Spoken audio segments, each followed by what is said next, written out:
va parler aujourd'hui du coût, du prix de nos jus de légumes. Parce que j'entends de temps en temps qu'on me dit oui, c'est quand même un peu cher, c'est pas abordable. J'entends très bien que pour une bourse de données, ce soit pas très abordable. Oui, moi j'ai trouvé des jus beaucoup moins chers ailleurs. Non, je ne pense pas que ça existe moins cher ailleurs. Ce que vous pouvez trouver dans les magasins, que ce soit grande surface, que ce soit magasin spécialisé, magasin bio, ce sont des jus qui sont tous pasteurisés, tous sans exception. Alors, ce sera une pasteurisation par haute pression, ce qu'ils appellent la pascalisation, et je joue sur les mots pour dire ce n'est pas une pasteurisation, c'est une pascalisation. Mais quand je prends le terme anglais, high pressure pasteurization, pasteurisation par haute pression. On met 6000 bars sur le produit, une pression juste incroyable. Juste en comparaison, vous ouvrez le robinet de votre cuisine, c'est 1,5 bar la pression de l'eau. Donc 6000 bars. Et on dit ça tue les mauvaises bactéries et ça garde les bonnes. Ah ouais, intéressant. Non, c'est tout simplement nul, tout ça ne veut rien dire, n'a aucun sens. C'est une pasteurisation. La couche enzymatique est morte et donc il n'y a plus d'assimilation, il n'y a plus de bioassimilation des micronutriments. Donc comparons ce qui est comparable. Alors effectivement, vous achetez une bouteille de jus à 4 €, 75 centilitres à 4 €, vous dites ouais, c'est quand même 2 fois moins cher qu'au Jardin du Sec. Ouais, c'est moins cher, j'en prends 2. Donc vous buvez vos 2 bouteilles et en fait vous buvez la flotte, quoi.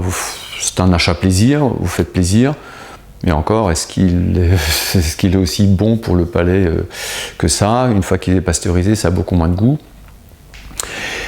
Mais si vous avez pris ces 8 € et que vous avez acheté un vrai jus qui vous apporte tous les nutriments, voilà. Donc comme quoi, le prix, c'est pas tellement la question. Faut remettre les choses à leur place. Donc il faut comparer ce qui est comparable. Alors si je compare avec ce qui est comparable, le seul transformateur que je connaisse qui fait des jus frais, crus, non pasteurisés et qui fait des assemblages, eh bien il est entre 20 et 24 € le litre, rapporté au litre. Là où nous sommes entre 10 et 14. Alors la différence est grande. Comment se fait-il? Est-ce que c'est lui qui en profite? Est-ce que c'est... Non, il n'en profite pas. Je pense que nous sommes simplement dans des modèles différents et qui nous permettent de faire des choses différemment. Du moins, c'était notre intention de départ, c'était de faire une production qualitative, mais dans un modèle qui permette effectivement d'avoir un prix qui soit encore accessible, qui permet de démocratiser le jus de légumes frais. Et donc, si je prends l'exemple d'un jus de carotte, une carotte bio aujourd'hui, c'est 3 €, 3,50 €, voire 4 € sur le marché. Pour faire 1 litre de jus de carotte, il faut 2,5 kg de carottes. Donc déjà en matière première, vous avez entre 7 et 8 €.